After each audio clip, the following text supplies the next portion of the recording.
And welcome back, Fourth and Long Fence. It's your footy correspondent, Coach Donnie Hess here, back with another off-season supporter series chat. And ladies and gentlemen, I told you I wanted to find some state league teams to chat about. So today we're going to have some fun and talk to a state league fan. We'll find out his club here in just a bit, but let's introduce him, Mr. Dave Brown. Dave, thank you for joining me today, sir.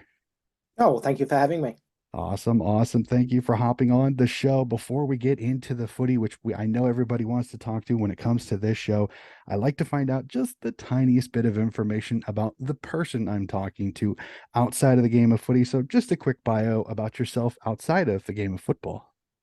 Sure. So I live in Adelaide, in the northeastern suburbs of Adelaide. I'm a career public servant. So I've been in the public service for 25 years, both in Canberra and in Adelaide, and a very proud father of two children who are rapidly heading into their teenage years. So much of my time these days is the taxi driver to various children's sporting events.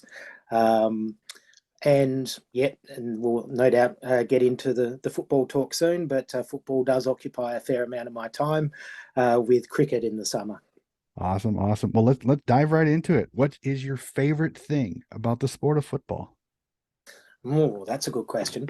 So my favourite thing about the sport of Australian rules football is it is probably the most complete sport that I can think of in terms of uh, occurring on a massive field, 360 play. There's no offside, and it requires people to be fast, athletic, be able to jump, and strong. So it really does incorporate kind of all of the different sorts of um, skills and attributes you would want a well-rounded athlete to have, and it also incorporates people of different sizes as well. So compared to a lot of other sports, that's what really appeals to me, and just the fact that you get a really good contest. I love contested footy, and I can happily sit down and watch a footy game down at the local oval or at Adelaide Oval at the top level and be equally as happy watching a contest. Fantastic, fantastic. Ooh, this is one of my favorite questions, especially considering you've grown up in SA, you've grown up in a football state. What is your earliest footballing memory? Yeah, okay. Well, I didn't actually grow up in a football state. As a little aside, I was born in Canberra and Okay. lived there until I was 9. So for those of your viewers who may not know Australian geography that well, Canberra is Australia's capital, and it's in the Australian Capital Territory. And because its main business, I suppose, is government administration, people get drawn in from all over the country to work in Canberra. And that was certainly the case for my family, that my dad moved from Port Augusta in regional South Australia to Adelaide, to Canberra in the 70s to become a federal public servant. And that's why I was born there. So, to the question, earliest football memory, we had a little black and white TV that we used to keep in the garage, and that's the TV that my dad would watch then VFL games, is what we would get streamed into Canberra each weekend. And we would get one SANFL game per year, and that was the grand final. So you get the VFL games during the season. The VFL would finish in the last weekend of September. SANFL grand final was then on the October long weekend, the following weekend. So I'd get to watch one SANFL game a year. And so my earliest memory of an SANFL game is the 1982 grand final, so I was about 5 then.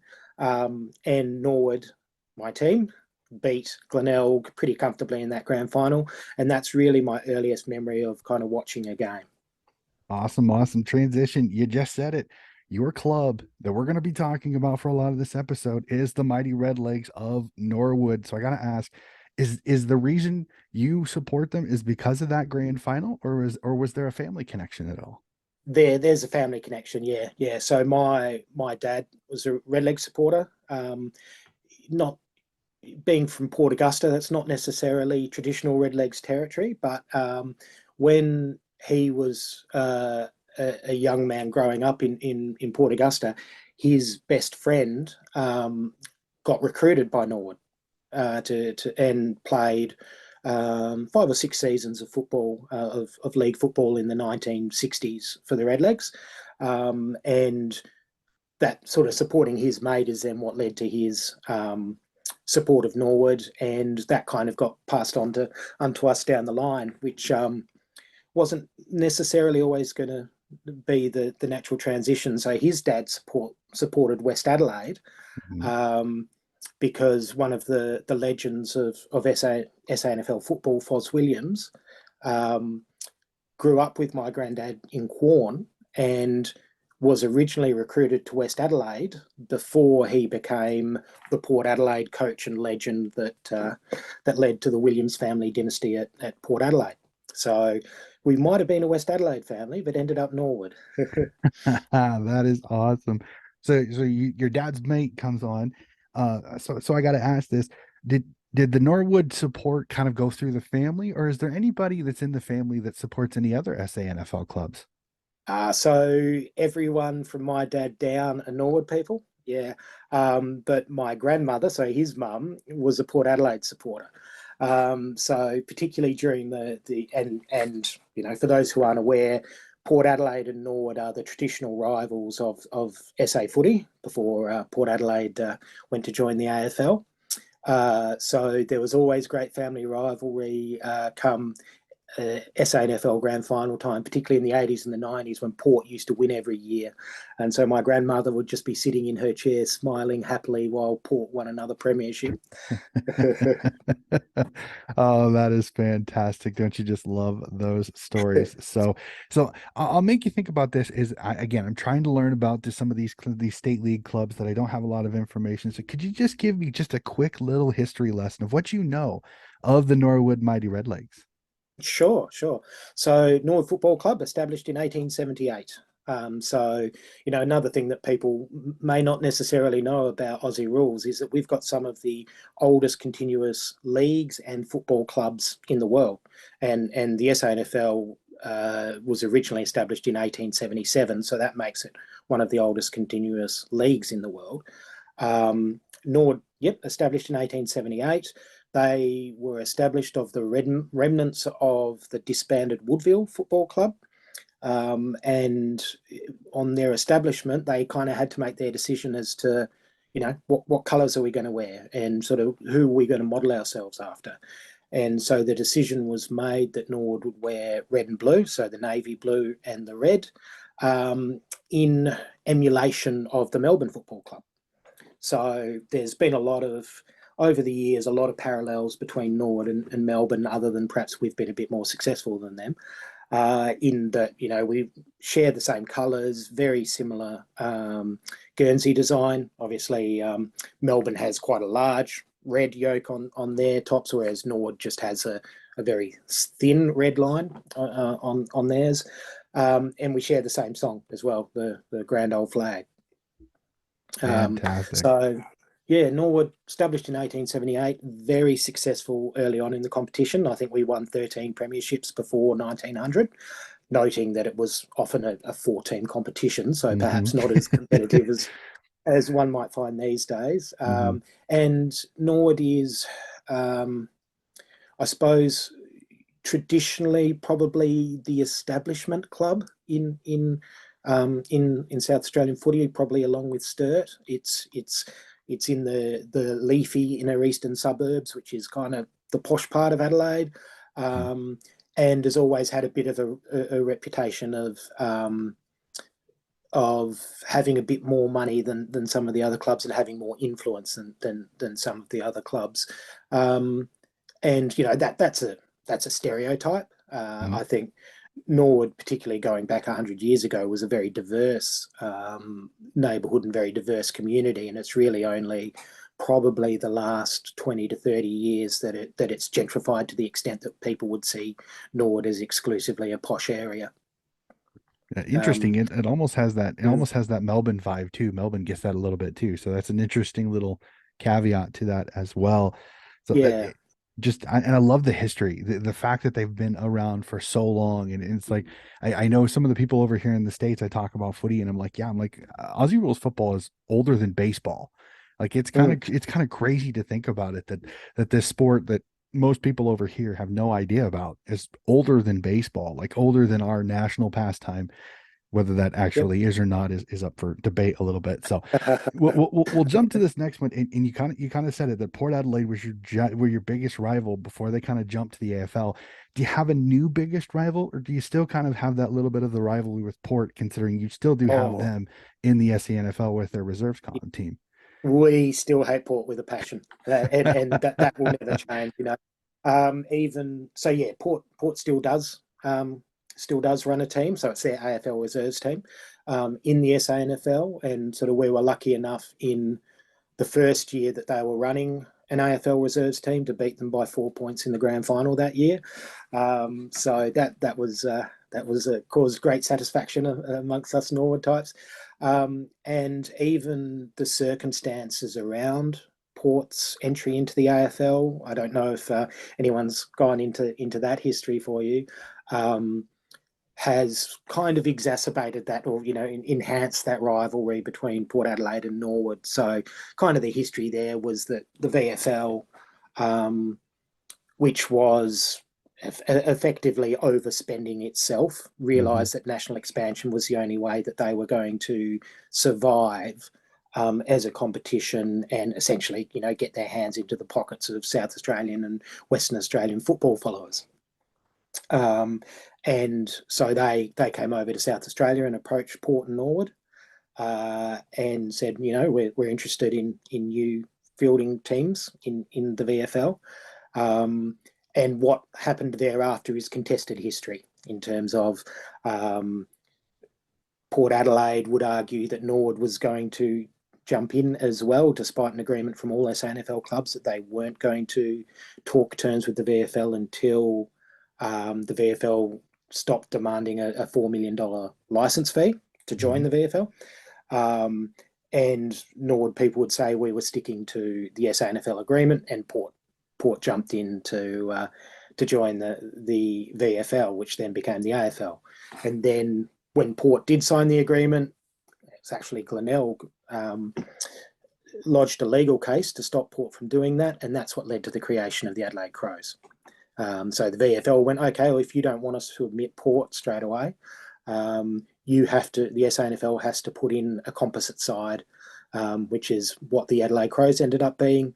And then when they did the expansion 5 years later, that's when Port Adelaide got the second license to join the AFL. Well, So sorry, just enhancing that Sandful VFL rivalry and the yeah, South Australian Victorian rivalry. I absolutely love it. The banter in the discussions points sometimes are absolutely fantastic, and I love hearing these stories because I dive into them, but again, they get murky sometimes because it's hearsay a little bit on both sides. It's the same thing with, I think, nowadays, if we go kind of more present day, is the Guernsey issue between Port Adelaide and Collingwood is always oh, kind of that a makes fun me one laugh. too. What? Say that again? That makes me laugh. I love all of the. It's incredible that Collingwood somehow has a control over what other football teams wear. Oh, just I laugh at a little bit, and I've got several friends who are huge Port Adelaide fans, and I joke with them all the time, and I go it's got to be interesting to really always be to have Eddie McGuire kind of always hang over your head because of the whole heritage agreement, and then the heritage round disappeared. So let's not get into conspiracy theories and all that stuff. We'll go away from that. We'll pull it, we'll rein it back in. We'll jump to this. So I want to ask this, and I love finding this because I'm a memorabilia guy. I like seeing this kind of things. Do you remember the first Norwood item you were ever given or bought?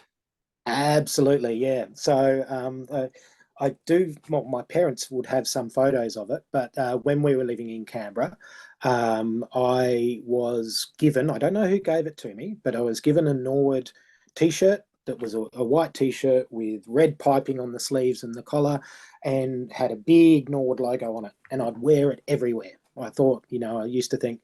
Um, I'd be the only kid in Canberra probably who had a Norwood t-shirt. I don't know if that was true or not, but I absolutely love that t-shirt, and that particular logo that Norwood was using at that time is my favorite logo that the club's ever had. Fantastic. That's all. That's awesome. And I love hearing that. So we'll jump to the next one. And I love this one because I've said this to many, many people. Fandom is a very interesting thing for me. And it's one of those, I love hearing people kind of describe how they fan because everybody fans different. I know that there are buzzwords. The diehard word sometimes is thrown out and has some negative connotations. I don't think it is because I think when you're a fan, you invest in it, you want to be a part of it, and sometimes it makes you just absolutely live and die per se through the club. So can you describe to me your fandom of Norwood? Yeah, so I I wouldn't describe myself as diehard in a funny sort of way, despite the fact that the walls behind me are covered in Nord memorabilia, because I am a bit of a memorabilia collector myself. But there are people that go to every game, every men's game, every women's game. They watch the reserves. They might even go and watch some of the junior teams as well. And even if I had the opportunity to do so, there's enough football in my life. Mhm. So I'm a home ticket member of Nord, which means I go to all of the men's home games when I can. My son plays junior football at the local club, Hope Valley, so we quite often have his games on at the same time as the Redlegs, which means we miss them. And we'll go to some women's games. And some of the Nord away games as well, depending upon sort of our whether that meets our calendars. So if Nord are playing and I'm not there, I'm on the app watching the scores. So it it occupies a fair amount of my mental space in the wintertime, but I'm always conscious that there are people who give so much of themselves to the club, both mentally and physically, and in terms of volunteering. I'm not quite at that level, but yeah, I absolutely love my Red Legs and love the opportunity it gives me to spend time with my family as well. So when we do go, my dad comes to the games, my brother comes to the games, and my kids come. So we take three generations of family to the football, and it the more relaxed atmosphere you have at an SANFL game compared to an AFL game just makes it more enjoyable too. That you can kind of spread out on the wing in your camping chairs, and not be surrounded by 50,000 people like you might be at a Crows game. So yeah, I hope that a reasonable description of my fanship. Hey, like I said, everybody's fan is different. Everybody fans differently, and I respect anybody because you can't tell somebody how to fan because you're telling them how to be themselves. So I think that's one of those. I love hearing it because everybody's different. Like you take myself. Like I said, I'm a Sydney Swan supporter. I'm up at 1 a.m. in the morning over here to watch the games. I watch them live. I will not watch them on replay because one time I didn't watch them live. I slept in because we had a tournament the next day for my local club here in the States, and a friend of mine spoiled it for me and told me Oh the no. result the next day. And the worst part was they lost to the Richmond Tigers on a after the siren kick. I have Oh. never missed a game live since that time. So I know exactly how you feel when it comes to it. Everybody fans differently, no problem there. So you said you grew up in Canberra until you were 9. So I got to ask this. Can you remember the first Norwood game you ever attended live? I can. So we moved to South Australia in the start of 1986, and the first game, and we moved to the southwestern suburbs, so what was traditionally Glenelg territory. Mhm. And the first game I went to was in 1986, and it was Norwood playing Glenelg at Glenelg Oval. So that's not quite the glory days of the SANFL. The glory days were probably the 70s and early 80s when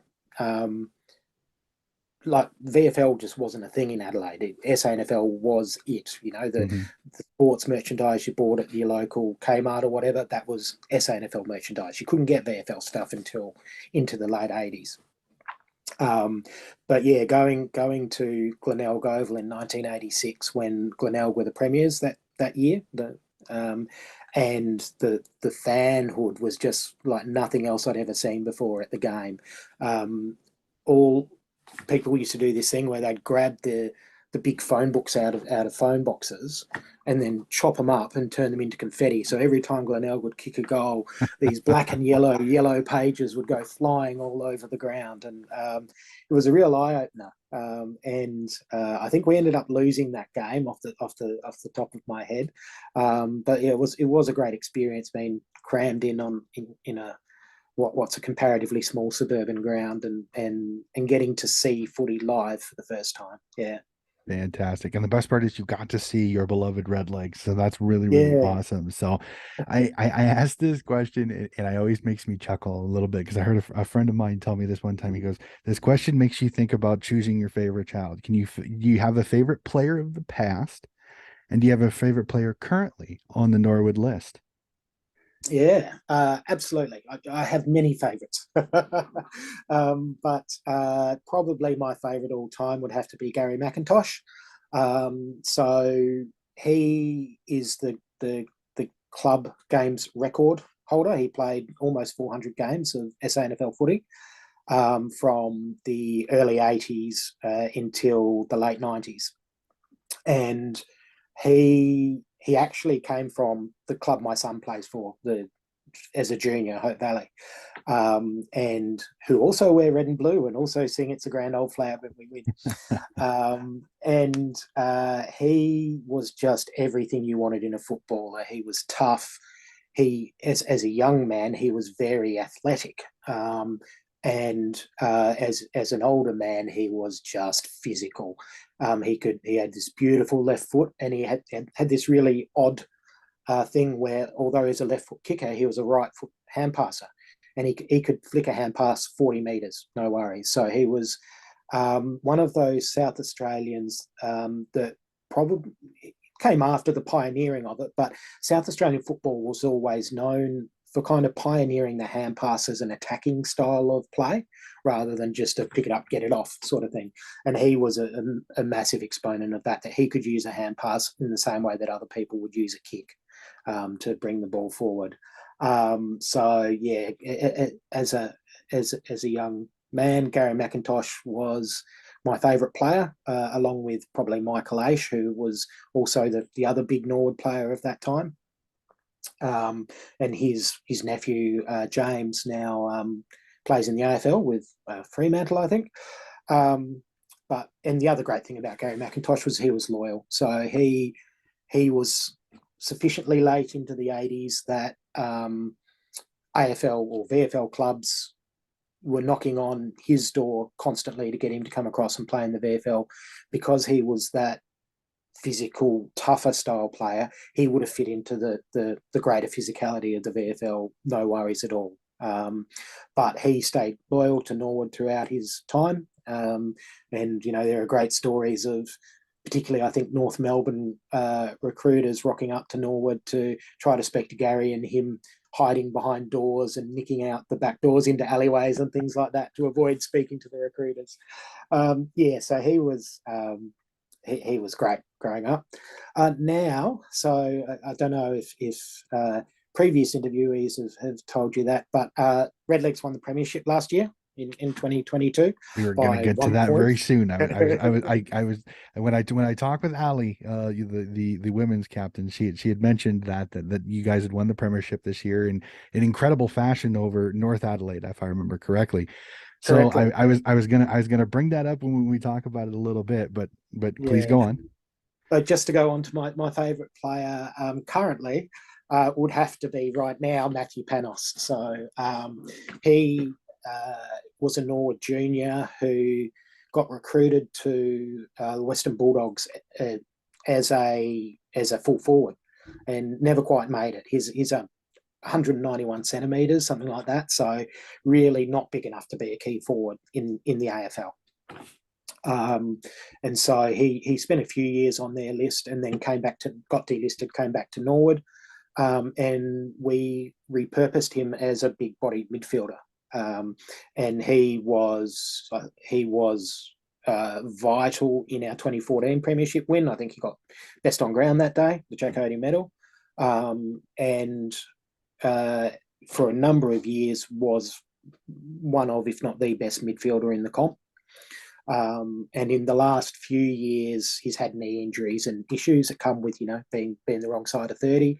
That has meant that he's had to limit his time in the midfield, and he's gone back forward. And that time going forward has been very productive, because in the SANFL, he's a class above. Even though he may not have the stamina and the pace he used to have, he still has the skills that put him a class above a lot of other players. And he kicked the winning goal in the preliminary final, and he kicked the winning goal in the grand final, and he kicked the winning goal over the Crows reserves in a game during the season. So he's just so clutch, and it's a real pleasure to watch him play football. Fantastic, fantastic. So I think this next question may actually also be this last answer. Most memorable moment as a Norwood supporter? Oh, at the moment, it would definitely have to be the 2022 grand final. We coming from a 17 points down halfway through the last quarter, kicked 3 goals to win the flag was very memorable. 2014 grand final as well, though, that was such a great game. And when you're playing against an AFL reserve side, there's always a bit of tension there, in terms of the entire Nord football team has a salary cap of like $250,000, something like that, for the whole team, including reserves. So you're spreading a few $100,000 across 40 odd players, if not more. And you're then coming up against a team who has each of those individual, well, not each of them, but certainly there would be a number of players on the ground who are earning more than the entire salary cap of our team.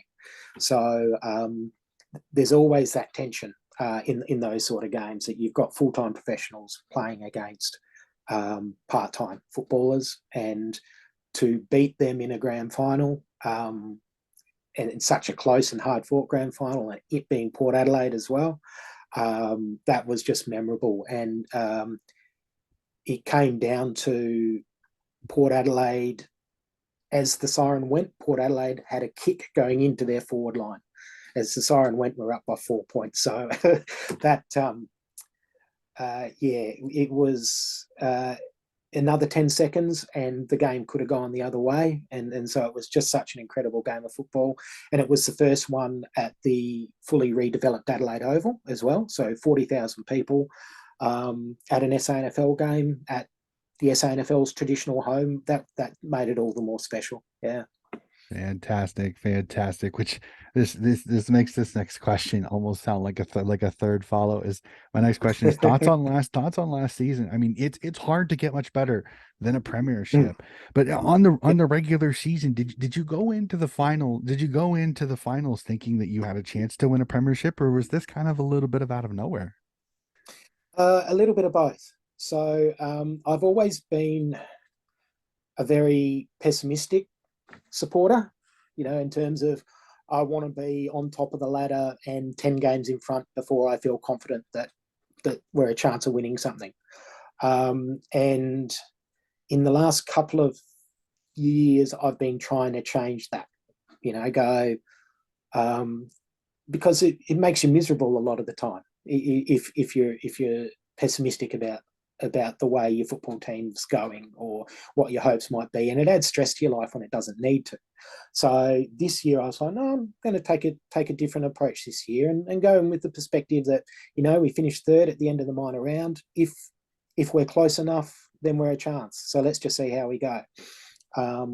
And right up until 3/4 time and halfway through the last quarter of that grand final, for me, I was relatively okay about whatever happened next. Norwood had, we weren't the most talented team out there. I think North Adelaide probably is a better balanced side all round than Norwood, or certainly was last season. But what I loved about the season that Norwood gave us was you you knew each and every week, even if they got done, they were going to give 100%. Their work ethic and their commitment could never be questioned, and that's kind of why, as well, I kind of got to the end of that game and went, well, I'm actually, much as I hate to say it, I would have been okay if we'd lost that game, because there was no doubt in my mind that everything that those players had was left out on the ground, and that they couldn't have done a thing more to win that game. And the fact that we then ended up winning the game made it all the sweeter. Yeah. Fantastic. So, and I go to this next one just because it's very fascinating for me to kind of look at this. Is that with the state sides, it's a little bit different. I'm used to the AFL where we have the draft and you have all of the supplemental things. Where the state sides, it really is kind of, you kind of look to see who's delisted, who's available, who you can sign, different things like that. So, do you keep an eye on Norwood's off-season moves, and have they done anything this off-season? Have you lost anybody? Have you gained anybody? Kind of what's been Norwood's off-season like this year? Yeah. So do keep an eye on the off season, and the thing you get in the SANFL and the other state leagues as well is that it is much more mobile, because you've got players who are part time footballers. They are also much more like, they're much more likely to move for work reasons, or to decide that they're not going to play state league footy anymore, because the commitment that they need to provide isn't well balanced with the money they get for doing it. Yeah, Mm-hmm. so that does mean that you tend to lose a lot more players than, say, an AFL side might season to season, and as a result have to recruit more players as well. And you also have the issue that there are guys playing suburban football in Adelaide who earn a lot more than SANFL footballers.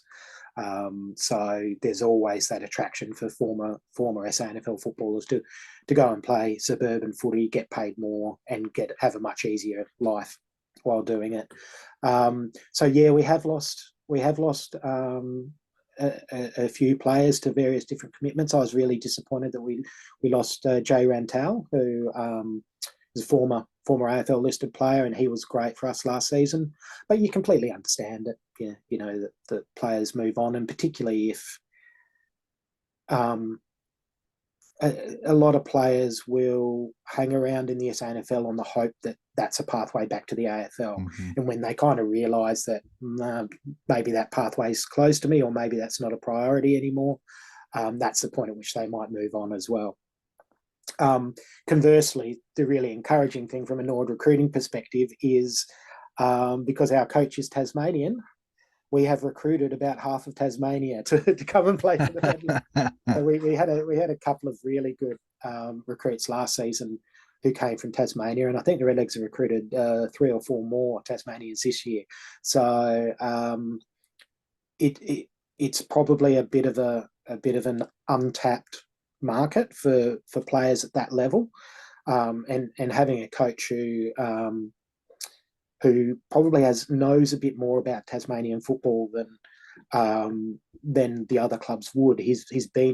It looks like he's been pretty good at identifying the guys who might do pretty well in the SANFL and bringing them across to Norwood. So the other key source of players for us as well is Norwood juniors who go to the AFL and then get delisted. And so I think we've had a couple of those come back this year, and for the last few seasons we've had a few lads coming back, which obviously you wish them the best and hope that they could have an AFL career, but the next best thing is for them to come back to us and help us win footy games. Yeah, 100% agree. And it's kind of the weird dichotomy that is the SANFL and the waffle and some of the state leagues is that you get a little bit of everything. You get the reserve teams for Adelaide and Port Adelaide, where a majority of them are professionals. They're on nice contracts. They're all trying to make the AFL. And then you've got the state league unattached squads that it's like, it's a completely different thing. Like they're trying to make it to the AFL, or they're just trying to continue playing footy because they enjoy it, want to get paid for it.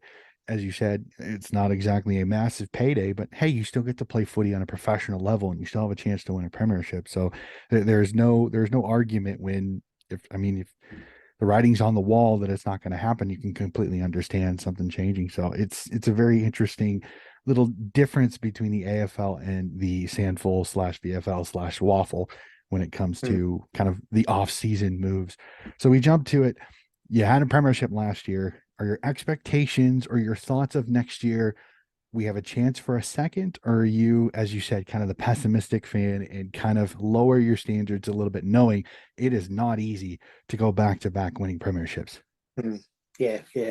Um, I'm gonna continue to have that positive perspective that I trialed last year and seemed to work all right. That I think, looking at the list without really knowing who the new guys are that well, we've probably got a list that can get us into the top three. And if you can make the top three in the sample, you're a good chance of winning it. Get that double chance. So I think Norwood can do it next year. I still look at North Adelaide and go, gee, that's a strong squad, which they've added to over the off season. They've got a couple of relatively high quality former AFL players come back onto their list. So I would expect that North Adelaide will probably be the standard bearer for the competition next year. And then you really just never know with the two AFL reserve sides what sort of quality they're going to put on the park. Obviously, Adelaide was very competitive in the SANFL last year, but the moment injuries start hitting the AFL side, that just compounds the quality available to the reserve side and can really vary the quality of the team they put on the park week to week. So yeah, if I reckon we can get close enough, and if we're close enough, we're always a chance. You get into the finals, you're always in for a sniff. You have a chance. 100% agree. So, all right, let's have a little fun. And it's very interesting. Again, I can't wait to find this out.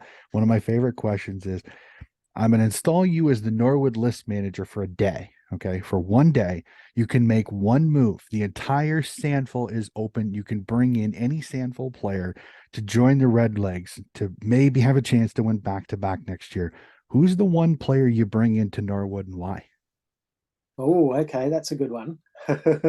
um, you know, the one thing we were missing this year, and I would love for us to find somehow, is one really big quality key forward. Um, but you kind of look around the sample, and big men is an issue that all of the clubs have. So Glenelg didn't have a ruckman, and they were using Liam McBean, who's a key forward, as a ruckman, and we thumped them because we've got a quality ruckman, and they just weren't able to control the centre clearances in the final we played against them. But that said, I'm grabbing Liam McBean, thank you very much, and sticking him at full forward for Norwood. He is a quality forward, and he's one of those guys that didn't quite make it in the AFL. He was on Richmond's list. Mhm. But at the SANFL, he really is a cut above, particularly sort of 200 centimetre key forward. They don't grow on trees, particularly Mm-mm. not in the SANFL. So yeah, I'm very happily sticking him at full forward. Thanks.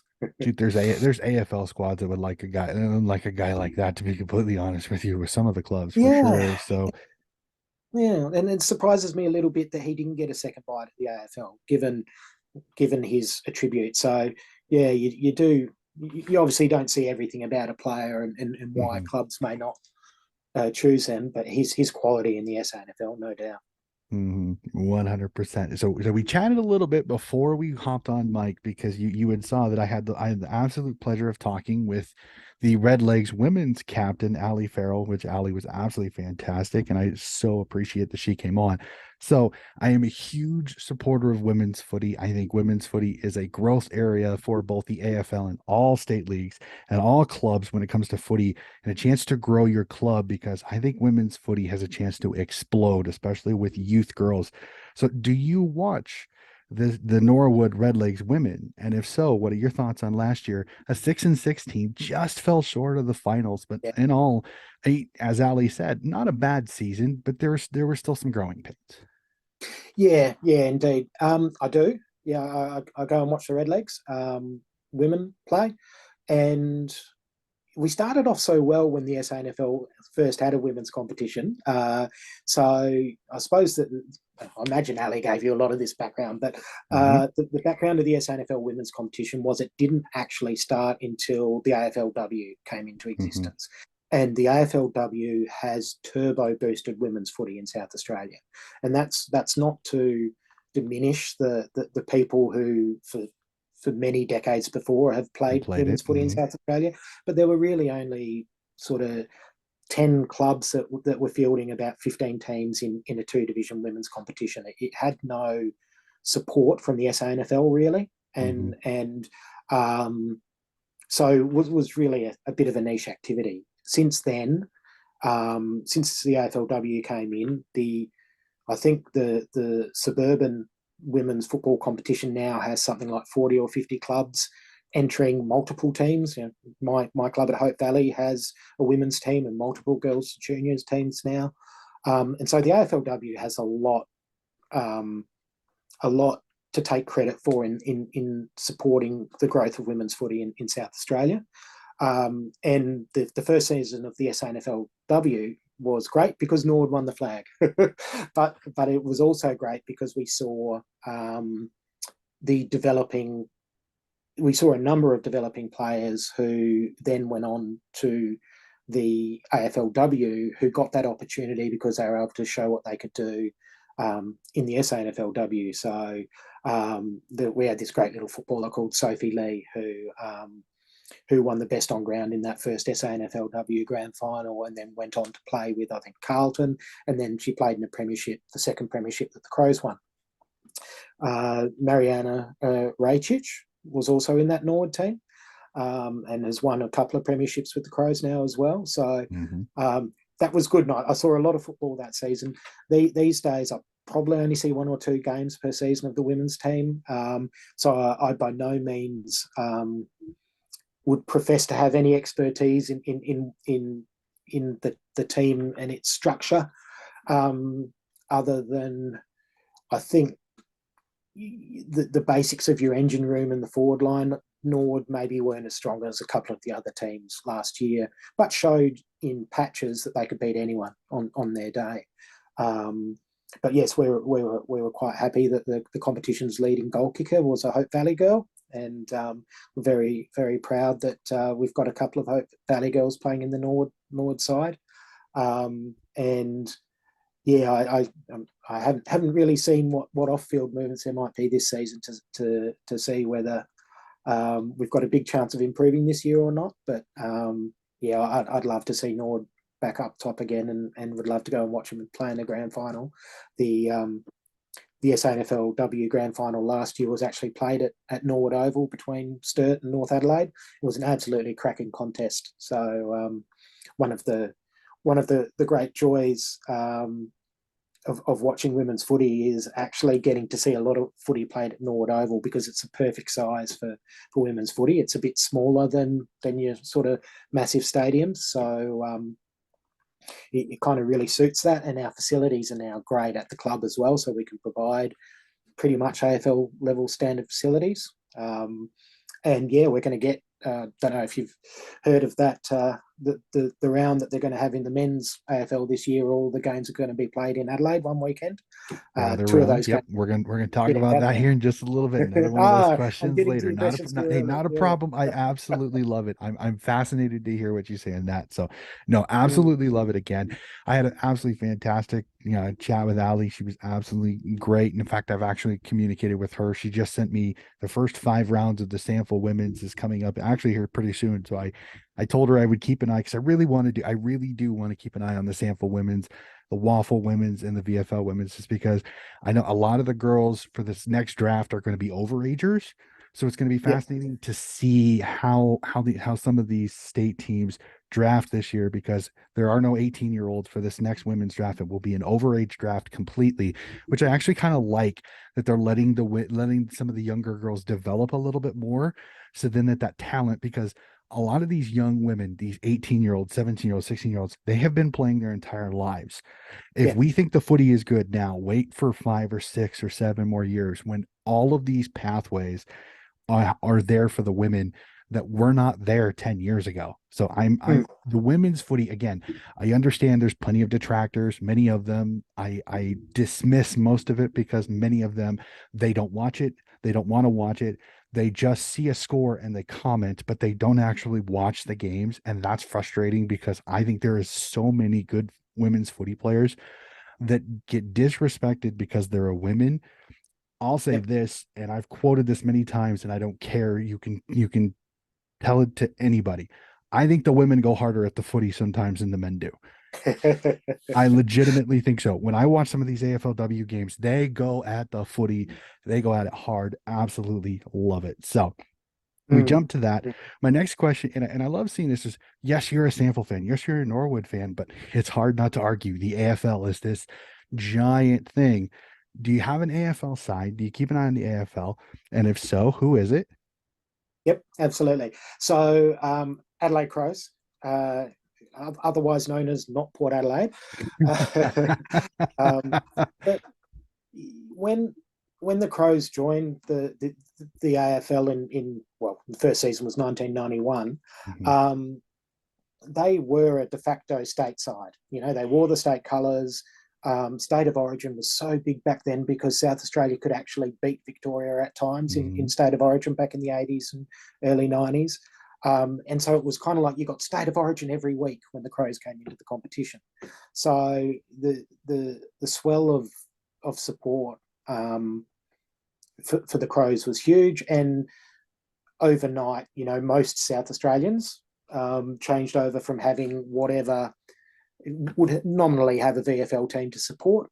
And in my case, it was Carlton, was the VFL team I supported, to overnight you're a Crows fan because South Australia's got a team. Mhm. Um, that kind of diminished once Port Adelaide entered the competition because, you know, despite the Crows saying we're the team for all South Australians, they're not anymore. Mhm. But so I support the Crows men without watching every game. I absolutely support the Crows women and are a member of the women's team. Um, and what they built over a number of seasons in the Crows women's team has just been superb. Mhm. And you know, if you ask me who's my favourite AFL footballer, with or without an M or a W, it's Chelsea Randall. Um, and very much drawing upon the point you made earlier about how hard people go at the football. I can't think of anyone who goes harder at a football than Chelsea Randall. And the thing, having met her a couple of times, apart from the fact she's a wonderful human being, um, is she's tiny. You know, for someone who when she plays in defence is playing on like Taylor Harris and beating Mhm. her. Um, she's she's this tiny framed person with Mhm. who's not big in any way but plays big and plays hard. So a great admiration for her, and have really enjoyed being able to go to a couple of Adelaide Oval grand finals and watch the Crows win and lose grand finals. So yeah, very much Crows in this household, and with a particular focus on the women. Fantastic. Absolutely love that and agree.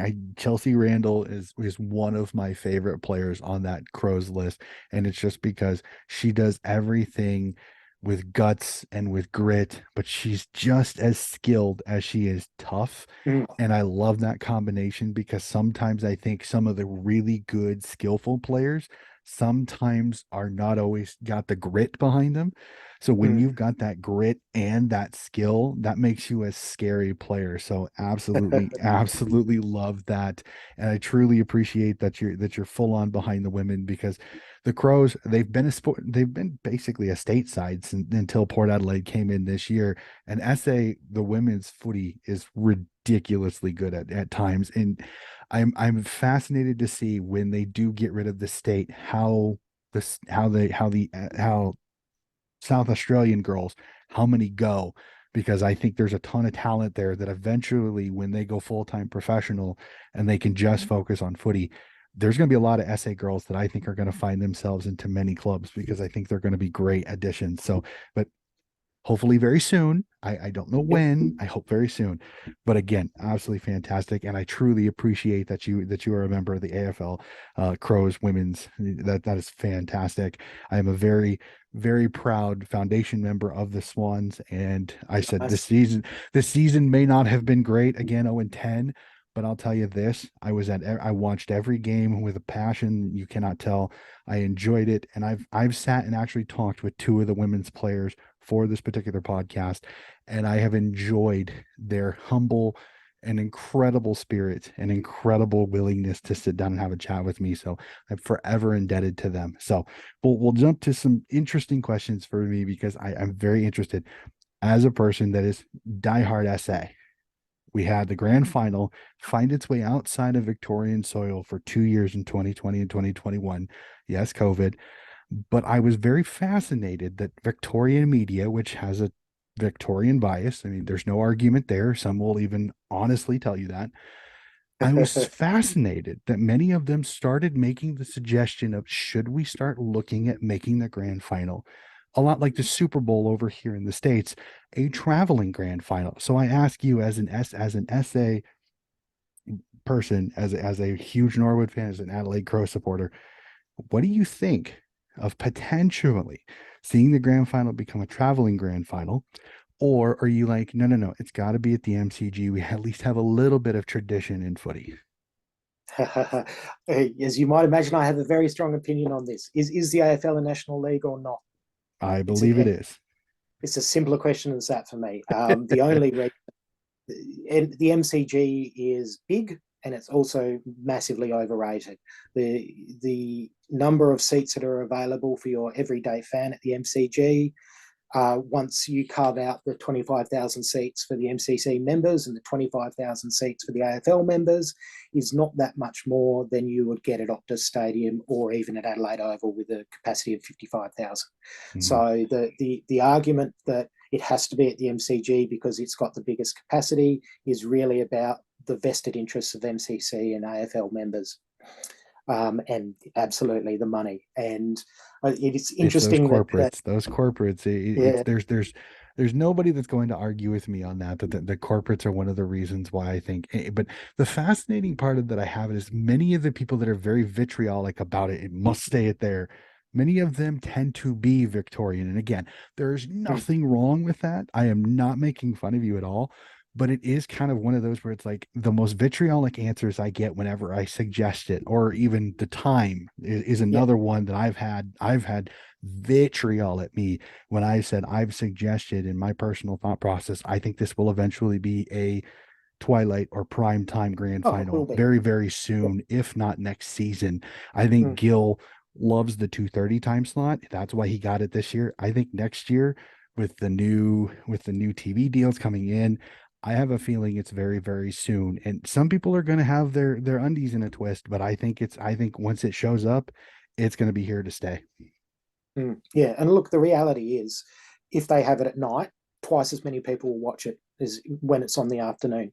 Mm-hmm. As much as people focus on bums in seats in stadiums, the reality is what the AFL and not surprisingly the broadcasters are interested in is the eyes on TV screens, and Mm-hmm. and that having it at night makes a huge difference to that. Although I think I have seen from various American Australian rules fans that a night grand final actually makes life more difficult for you, doesn't it? 4 a.m. It would if Yeah. it went to, let's see, it's at 2:30 now, and for me at least here in the central time zone, again, our time zones go from one center from Eastern to Western, and then each time zone goes an hour behind. The West Coast is actually not too bad. The 2:30 time zone is about 9:30 at night. Me here, Oh, that's good. I'm in the central time zone, so it's about 11:30. That's the 2:30 start time. If you moved it to say the twilight, which is say about ish 4, 5 o'clock, you're talking 3 a.m. Okay. Right. You're talking 2, 3 a.m. And then if you go to the 7, which is the prime time ish, you're talking 4, 5 a.m. for me, which 4 or 5 a.m. actually isn't too bad because it just means I go to bed, I wake up, and I just don't go back to sleep because the game's going to end about 6:37. So prime time games on Saturday nights, which is those tend to be not too bad for me because I get up at 4:30, I'm up, and then I just don't go back to bed because the game ends about 7 a.m. I'm already awake. I'm not going to be able to fall back asleep. So it's not, Okay. for me personally, it's not that big a deal. Again, I'm used to waking up. But I agree. Many of the Americans have made that argument. We want it to stay at 2:30 Melbourne time because it does make the evening a little bit easier. So Yeah. I understand both arguments. I've told many people, I said that's my feeling. My preference is 2:30 because it's not as difficult because it's 11:30 at night. Yeah. But my gut tells me that's the time it's going to go to, and the vitriol that I get with people, many of them Victorian, and again, I respect you. I understand what you're saying. I understand it, but I'm just telling you this is a feeling. I don't say that I like it. I'm just telling you how I feel.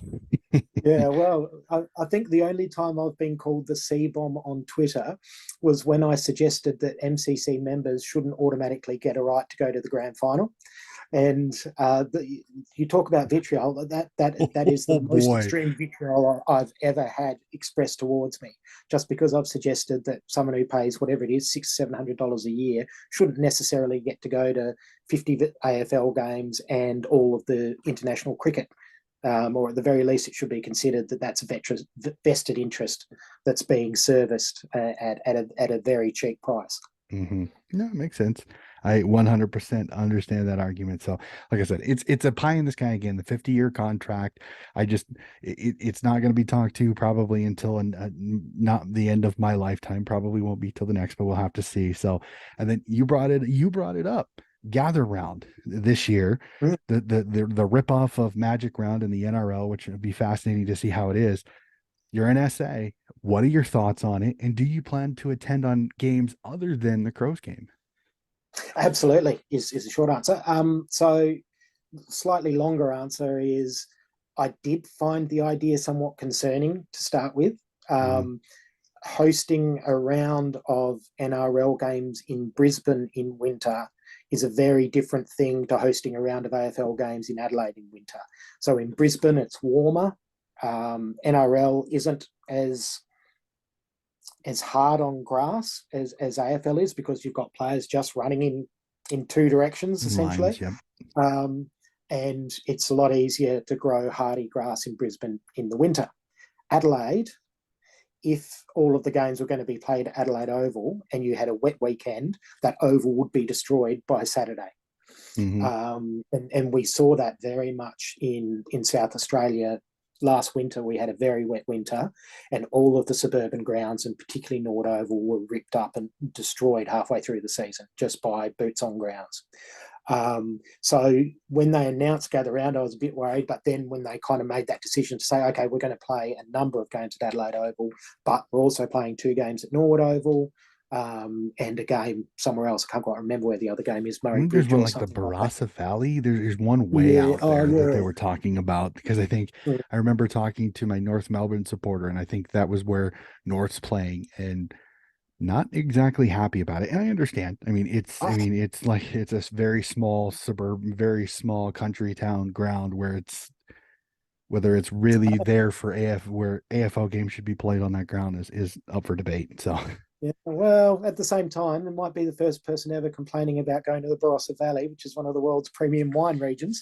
But, I don't know. yeah, yeah, in terms of going to the game, I probably won't go to the Crows game. I'll go to the 2 games at Norwood Oval just for that experience. And yeah, I would hope that the weather conditions, and it does sound like we're probably in for a dry and in year next year, might mean that we can kind of present Norwood Oval in its ideal state for people to come and watch games. And I support the idea. I think it adds interest. It recognises that football is not just played in Melbourne, and that it does give the opportunity for Norwood and to showcase itself as a stadium. Fantastic, fantastic. So my next couple of questions are fun because I'm doing research. I told many people I have not been to Australia. It is on my bucket list. It is on my thing. As a Swan supporter, I want to get to a game at the SCG and I want to get down to Melbourne and go to the MCG. If I can find a way and scrounge up the money, I'd love to go to Queensland, but I don't know if I'm going to be able to do that. So I'm doing research because when I go to the footy, I want to be ready. So I'm going to Yep. ask this first. We Americans, we love food at the footy. So I got to ask, what's your go-to food when you go to the footy? Oh, okay, yeah. I hate to disappoint you somewhat, but I wouldn't say that food at the football is a great highlight. You're not So, the first one to tell me. And I said the same thing. You don't yeah, go to the sport for the food, to be completely honest with you, because it's not healthy. It's the fun junk food that you're not going to eat very often at home. So yeah, don't worry about the health thing. It is just more of the fun of what would you get? What do you get if you do eat there? yeah. So, and it's not just, I suppose, the type of food. It's also particularly Adelaide Oval. The quality is not great, Mhm. and it's expensive. So, but when I'm at Norwood, I'm a vegetarian as well, which kind of limits my options somewhat. Mhm. So I just tend to stick with the hot chips.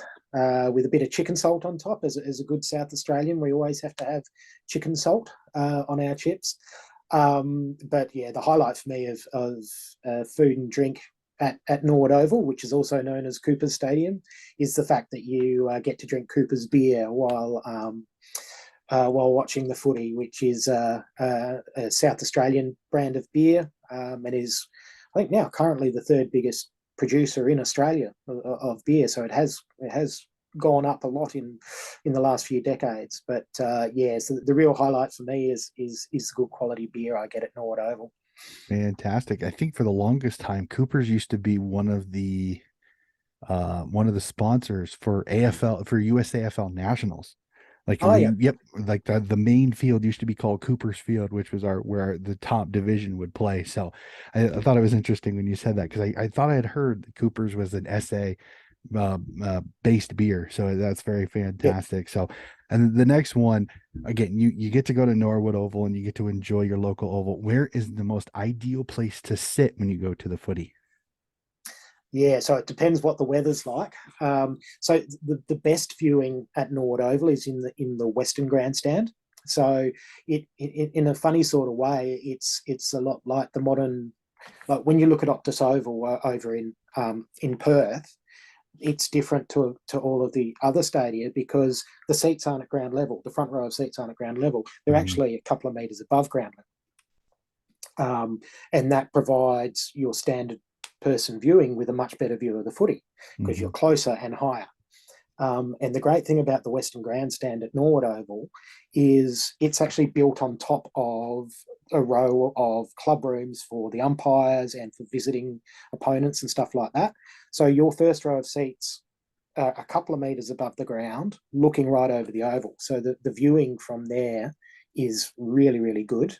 But like I mentioned earlier in the interview, my favourite place is under the scoreboard on the outer wing, sitting in a camping chair. It's great just to sit there, spread out, and you've got good access to the canteens and the bars, and it's a very relaxed way to watch football and yell at some umpires. I love it. All right. And the question I end this because I love hearing this because again, so many of the people that I talk to, they have years of watching footy and they've seen so many. So I asked this, what is your favorite game of footy you have ever seen? Live, on the telly, at the ground, doesn't matter.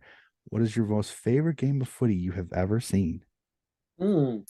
Well, we've talked already about a couple of my favourite games of footy, I think, and then they would definitely be up there. I think if I kind of expanded out to the AFL as well, um, that AFLW grand final with the record crowd at Adelaide Oval Hmm. was really special to have 53,000 people rock up to watch women's footy was a um, admittedly, it was free entry, Hmm. but it was still a massive affirmation for for women's football to go, people will come and watch. You provide the right circumstances, people will come and watch. And to have the Crows win, to have Erin Phillips do her knee in the third quarter or fourth quarter, I can't quite remember, and then sort of the emotion that poured out as she was being stretched off the ground. And it didn't turn out to be the case, but we were all standing there going, well, maybe that's the end of an extremely brief career of, at least this far into the competition, the greatest player who's ever played women's footy. I think the first few seasons that Erin Phillips put together, probably she would have reasonable claims to that. Of course, she came back later, came on to captain Port Adelaide, so that's great. That's great. So that would definitely be up there as a favourite game. And to stay in the AFL, probably the most fun I had at a football game was a Port Adelaide home showdown between the Crows and Port Adelaide. And it was the game that Eddie Betts just lit up. So it was a close game. We were up on the hill in front of the scoreboard at Adelaide Oval, and the vibe in the crowd was superb. You hear so much about Port Adelaide and Crows fans hating each other and all of that, but it was actually a really chilled out atmosphere, and it was just a superb game of back and forth footy. The fact that the Crows won and Eddie Betts was just so good during the game, that would be up there for one of my most enjoyable games of footy I've ever been to too. Awesome. That is fantastic. And I have to say this before we get off. One of the things that I absolutely love about this year is that I honestly, I think SA has been the best thing for women's footy, just because Port Adelaide this year at Alberton Oval was fantastic. Like every game that was there, I swear to God, I swear it was sold out. Like you could not see anything. They sang "Never Tear Us Apart." They were always supportive, even in some of those games that, trust me, it probably was difficult to watch at times. Yep. But and then the Crow support has been absolutely fantastic. So I got to give a huge hat tip to the SA fans when it comes to AFLW, because y'all show up for those games, and that is fantastic. Like I absolutely have to tip my cap to that. That is great. I hope it continues, because with the history that Port has, and now that you have, I mean, Erin Phillips coming back, and the kind of the story that was that, and the Crows' abilities and the teams that they've had to start this, absolutely fantastic. So, Dave, that is going to do it for our conversation today. This has been an absolutely magnificent chat. It is so cool to be able to talk SANFL footy and to learn a little bit more about the mighty Red Legs. So I genuinely appreciate you coming on the show today. No worries. Thanks very much for having me. It's been a real pleasure. Awesome. Ladies and gentlemen, that is going to do it for our episode today. Again, keep an eye out. More still to come. More AFL, SANFL, Waffle, and VFL chats still on the way. Keep an eye out. They'll be coming to you very, very soon, and we will see you again very, very soon.